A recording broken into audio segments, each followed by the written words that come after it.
Empress Catherine the Great of Russia was born in Prussia as Princess Sophia Augusta Frederica.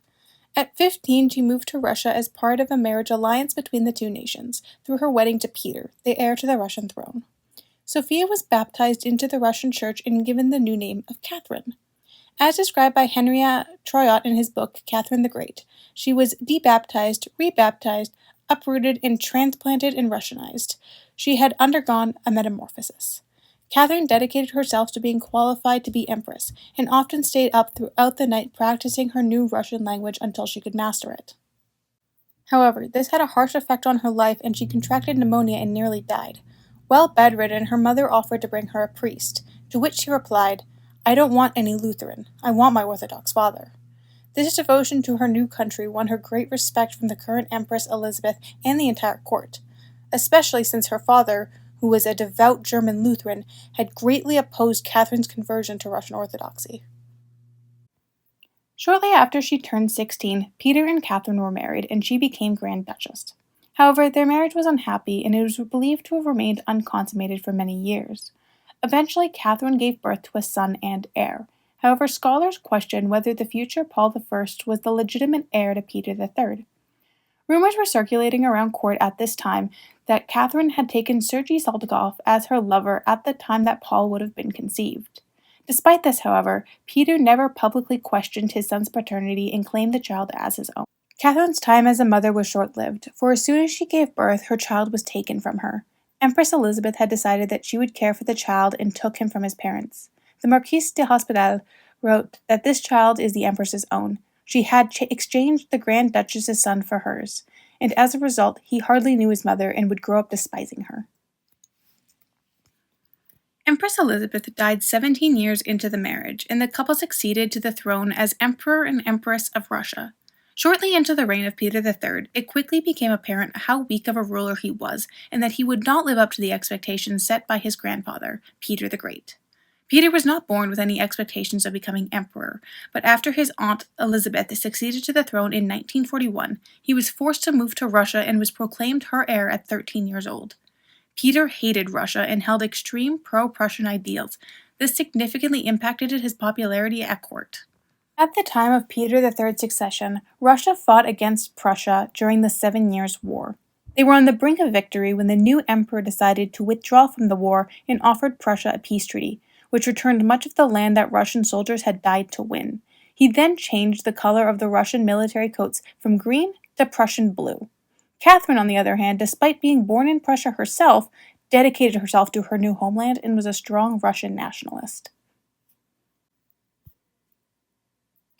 Catherine was known to have taken several lovers throughout her lifetime, one of whom was a man named Gregory Orlov, who was a famous military war hero. Together, Catherine and Orlov devised a plan to seize control of Russia from Peter and have Catherine placed on the throne.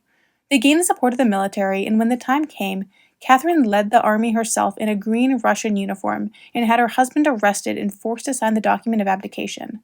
Peter III was overthrown by his wife just 6 months into his reign. He died just 8 days later under mysterious circumstances, most likely by an assassin, just by someone loyal to Catherine. Catherine the Great was crowned at the Assumption Cathedral in Moscow on September 22, 1962. She had the glamorous imperial crown of Russia commissioned for the occasion, used in all 6 of the following Romanov coronations. However, the new empress's ambition did not simply stop at seizing power. Instead, her dream was to establish Russia as an enlightened and modern state. Catherine held many enlightened beliefs, many of which were controversial in her court, such as tolerating the practice of other religions separate from Orthodoxy. Despite her conversion and dedication to Russian Orthodoxy, Catherine was not religious. She viewed the Orthodox Church as a supporter of imperial rule, using it to secure her position as the ruler of Russia. Upon her first arrival in Russia, her dedication to the Russian Orthodox religion and the culture of her adopted country made her famous at court. Still, after her succession, it became clear that her conversion to Orthodoxy had been more about embracing her new home than faith. Less than 1 month into her reign, Catherine had already begun taking steps to reform the Russian Orthodox Church. In July 1762, Catherine ordered the Senate to investigate the vast wealth of the Church. Catherine started by increasing the tax on church peasants while working to figure out how to navigate the church's hierarchy without putting her new fragile position at risk. Catherine's goal was to secularize the church's lands and wealth to be able to use it for the benefit of the state. Many accepted her changes with little fight, but one such exception was Arseny Matseyevich, fiercely against all state interference in church affairs and any secularization of church property. Arseny was a bishop and a member of the Holy Synod.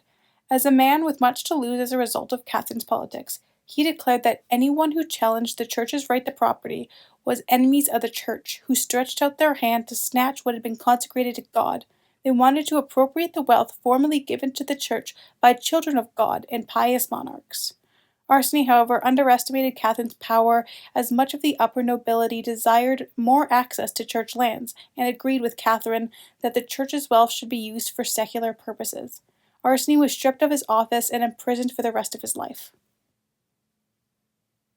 Catherine's successful reforms of church land to secular control provided her with the necessary funding to continue her wars of imperial expansion. By the end of her reign, the expansion of the Russian borders included several new territories, such as Crimea, Belarus, and Lithuania, expanding the Russian borders by 520,000 square kilometers. As Russia grew, more and more people came under Catherine's rule, thousands of which were Muslims and Jews, and her religious policies were focused on trying to control the growing populations and the religious institutions under her rule. One such way Catherine brought her Enlightenment-centric views into Russian society was through her politics on religious tolerance. In 1767, Catherine declared to the Legislative Commission that in a state such as ours, which extends its sovereignty over so many different nations, to forbid or not to allow them to profess different modes of religion would greatly endanger the peace and security of its citizens. Most certain means of bringing back these wandering sheep to the true flock of the faithful is prudent toleration of other religion, not repugnant to our orthodox religion and policy. Many of those who made up the minority religions in Russia questioned if Catherine was truly serious about her claims, since despite her outward acceptance of other faith, her focus and priority remained the Orthodox Church. While not religious herself, Catherine likely did not favor the Orthodox Church for personal reasons, but acknowledged its importance in legitimizing her reign. While Catherine allowed the practice of other religions, people were still encouraged to convert to Russian Orthodoxy, and people baptized into Orthodoxy were rewarded with a 3-year tax exemption. In 1773, Catherine passed the Toleration of All Faiths Edict, which states that as God tolerates all faiths on earth, Her Imperial Majesty will also permit all faiths and desires, only that her subjects exist in harmony. This proclamation not only allowed for the practice of all religious practices, but also allowed Muslims to build mosques across Russia. This was done in the hopes that the Islamic people would start to permanently settle in Russia so that Catherine would be able to further control the Muslim populations in Russia. By the end of her life, Catherine the Great had ruled Russia for 34 years despite being born without a drop of Russian blood in her veins. Her reign is remembered as a golden age that brought vast wealth and prosperity to her adopted country.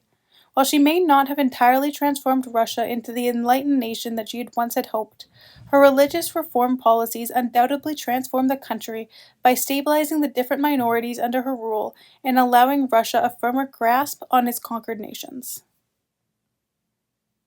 Thank you.